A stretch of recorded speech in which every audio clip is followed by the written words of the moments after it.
Vamos lá. Carta 15. O Rebbe está escrevendo para um grupo de estudos. O Rebbe escreve: Shalom Obrachon. Racha significa Shalom é paz. Ubrak e bênção. Fico feliz pelo grupo de estudos criado em sua comunidade e desejo sucesso a todos. Isso é em... não diz... Worcester, Massachusetts. Embora o nome grupo de estudos implique que o estudo e a aquisição de conhecimento sejam os principais objetivos do seu grupo. O primeiro passo para a verdadeira compreensão de Deus e dos aspectos mais profundos da vida é perceber que não podemos e não devemos tornar a nossa própria compreensão uma condição prévia para praticarmos os preceitos divinos. O Rebbe retorna nesse ponto. O Rabino diz que, embora estudar seja algo belo, quando você chama isso de grupo de estudo, por favor, entenda que não devemos nos limitar ao nosso entendimento. Precisamos entender que isso não é um pré-requisito para observar os preceitos divinos. Em outras palavras, não podemos dizer a Deus: deixe-nos primeiro entender suas leis, depois nós as seguiremos. Quando eu entender, então eu vou seguir. Quando o nosso povo recebeu a Torá no Monte Sinai, declarou: Naase venishma. Primeiro faremos, depois entenderemos ou tentaremos entender. O entendimento surge após a ação. Primeiro assumimos um compromisso e, a partir dele, buscamos compreender. Essa proclamação permaneceu nossa e o motivo disso é o seguinte. Já sabemos pela carta anterior, o principal motivo disso é que um ser humano não consegue entender tanta coisa do que Deus da sabedoria infinita de Deus. E seria ridículo, seria realmente irracional esperar que alguém compreendesse a sabedoria infinita de Deus. Uma segunda coisa é que, ao fazer isso, nos permite entender porque há muita coisa que você não consegue entender até experimentar. O judeu deve cumprir as mitzvot, mesmo sem entender seu significado profundo. A prática das mitzvot vai desenvolver seu entendimento. E nisso ele conta com a ajuda divina. Novamente, ele destaca que cumprir a mitzvah desenvolve as faculdades do entendimento. E agora você vai ter assistência divina. Deus vai realmente te dar um poder extra para que você possa entender essa mitzvah. Os judeus sempre entenderam que nossa história não é moldada por leis naturais ou forças compreensíveis. Esse é outro ponto importante que o Rebbe destaca. Acredito que este é um dos pontos fundamentais que o Rebbe enfatizou por meio de sua liderança. Sempre percebemos que nossa história não é moldada por leis ou forças naturais compreensíveis, mas nós. Nossa história é moldada por uma providência suprema que está acima e além do nosso entendimento. Explicar que o povo judeu ainda existe hoje não é lógico. Não conseguimos fazer isso. Não há como explicar isso de forma razoável. Basta observar o que acontece no mundo hoje, certo? A oposição feroz a Israel. É realmente chocante que Israel seja tão poderoso agora, apesar da oposição inacreditável. Toda a Organização das Nações Unidas é anti-Israel de uma forma extremamente tendenciosa, certo? Então eles têm uma agenda clara. E é impressionante que, com todos esses países se unindo, Israel continue ainda mais forte do que era antes de 7 de outubro. Por quê? Porque não somos moldados por leis ou forças naturais e compreensíveis, mas sim pela providência suprema.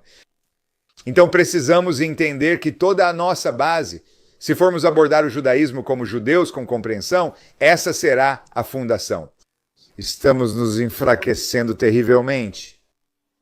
Todo o poder está no fato de estarmos conectados a um Deus infinito, não a um entendimento finito de um Deus infinito. Um exemplo disso, e isso deve ter acontecido. Vamos voltar àquela época do ano. Sim, o Rebbe escreveu essa carta. Ela está endereçada ao Purim de 1952, o Rebbe diz. Um exemplo é o feriado de Purim, que celebramos hoje. Então Achashverosh, um governante absoluto, havia assinado, selado e entregue o decreto para aniquilar toda a população judaica em todas as 127 províncias de seu vasto império. Resumindo, talvez você conheça ou não a história. Achashverosh era o rei na época de Purim. que foi há cerca de 20. Isso aconteceu há cerca de 2.400 anos, quando Axashverosh governava quase todo o mundo e 127 províncias faziam parte de seu império. E ele decretou a aniquilação de todo o povo judeu, determinando que qualquer judeu fosse morto dentro de um ano. Parecia não haver a menor chance de escape. Como escapar? Todo judeu precisava morrer, mas eles não entendiam por que esse decreto tão terrível os ameaçava. Os judeus não conseguiam entender logicamente por que isso estava acontecendo. O que eles fizeram? Algo tão terrível que o rei queria matá-los? Mas Hamã os havia acusado de seguirem suas próprias leis e modo de vida. Qual era o motivo de Hamã? Por que Hamã odiava os judeus? Porque vivemos como judeus, não vivemos como todo mundo, vivemos como judeus. Mas se ele tinha razão, então justamente por esse motivo eles não deveriam ter se exposto a um perigo mortal assim. A mente judaica naquela época, imagine que você está vivendo como um judeu, certo? Você está servindo a Deus. E de repente você se depara com um decreto contra você, dizendo que você e seu povo precisam ser aniquilados por causa do modo como vocês vivem. Você vai questionar a Deus. O que está acontecendo? Estou te servindo e estamos fazendo o que o Senhor deseja, Deus infinito. E é isso que está nos levando à morte, certo? Boa pergunta. Então, se Hamã estava certo, então, por isso, eles não deveriam ter se exposto a tanto perigo. Na medida em que a Torá e Torá Shaim, nós chamamos a Torá de Torá da vida, a lei da vida e o caminho da vida, não da morte. Então, qualquer mente judaica pensante tem que questionar o que está acontecendo aqui. Ainda assim, o que o povo judeu fez? Eles não deixaram de ser judeus e de viver como judeus. Eles não tiraram, Deus me livre, as mezuzot das portas. Mesmo com o decreto pendente, durante todo o ano, os judeus mantiveram sua fé e lealdade a Deus. Embora houvesse apenas uma saída para escapar da morte certa. Como nossos sábios nos dizem, eles tinham uma maneira de sair, havia uma saída. Qual era essa saída? Esta era a alternativa oposta: abandonar seu estilo de vida e se unir aos não-judeus. Eles podiam só dizer, sabe, estamos morrendo por isso, chega, vamos viver como os gentios. Abandonem a religião. E isso teria sido muito lógico, mas os judeus não agiram de forma lógica. Mesmo que provavelmente eles tenham a maior pergunta do mundo, como é que a lei da vida que Deus nos deu está nos trazendo à morte? É quase como o sacrifício de Isaac. Deus diz a Abraão que sua descendência continuará por Isaac e depois pede que ele ofereça Isaac em sacrifício. É isso que acontece aqui. Mas nenhum judeu ou judia escolheu essa solução aparentemente lógica naquela época. Eu não sei quantos judeus viviam naquela época. Eram milhões e nenhum judeu escolheu essa abordagem lógica. Por quê? Porque os judeus não estão inseridos na lógica, nós estamos inseridos no infinito. E a partir disso temos uma lógica enorme. Nós somos um povo muito inteligente, produzimos coisas incríveis para o mundo. Analisamos e dissecamos tudo, logicamente, de forma incrível no Talmud, no estudo da Torá. Mas isso não é a nossa base, isso está acima da nossa base. A base é a fé no infinito.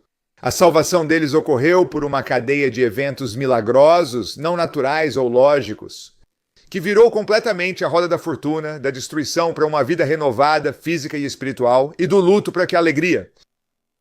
Agora, nas palavras da Megilá são: estes dias serão lembrados e praticados. Na Megilá está escrito. A Megilá foi escrita 1 ano depois, registrando a história de Purim como lembrança e determinando que esses dias devem ser recordados e celebrados. E isso pode ser entendido melhor. Lembrar do nosso relacionamento com Deus deve imediatamente nos levar a praticar seus preceitos, ao praticar os preceitos de Deus, apesar de qualquer inclinação contrária que venha do nosso inimigo interior. Ao praticarmos o que Deus ordena, apesar das inclinações do inimigo interior ou de influências externas, seguimos sua vontade. O judeu permanece fiel à Torá de Deus e suas mitzvot. Isso significa que nos enraizamos no infinito, muito além da lógica, o que torna nosso povo indestrutível, e é por isso que somos um povo indestrutível. Toda a lógica que as pessoas seculares trazem para a mesa da razão, todas elas estão nos levando pelo caminho errado. Isso está alinhado com o que Deus quer ou não? O alinhamento com Deus nos enraiza no indestrutível. E se for um alinhamento com a inteligência, que não está alinhada com Deus, então estamos seguindo por um caminho muito perigoso. Porque estamos nos desviando do ingrediente secreto do povo judeu. Confio que seguirá esse caminho e levará boas influências à sua comunidade, com saudações e bênçãos de Purim.